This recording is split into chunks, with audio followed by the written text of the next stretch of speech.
పదేంటి time అవుతుంది. వెళ్ళు, నిద్ర వస్తుంది.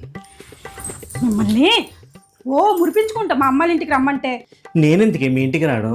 ఏమన్నా కొత్త పెళ్లి కొడుకునా? నువ్వు వెళ్ళావు అనుకో, చక్కగా మొగుడి మీద అత్త మీద చక్కగా మాట్లాడుకొని మనస్ఫూర్తిగా మీ అమ్మతో మాట్లాడుకోవచ్చు. మధ్యలో నేను ఎందుకే?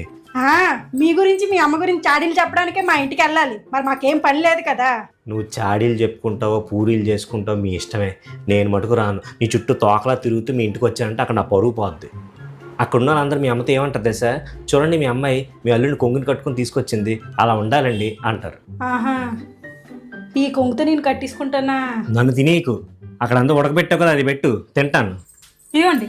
నాతో వస్తే మీరు ఆనందంగా ఉంటారో లేదో తెలియదు, కానీ మీతో వెళ్తే మాత్రం నాకు గౌరవంగా ఉంటుంది. పెళ్ళైన ప్రతి ఆడపిల్లకి భర్తతో వెళ్తేనే గౌరవం. అది చూసిన ప్రతి ఒక్కరికి ఆనందం. అది భరించేవాడికి దౌర్భాగ్యం.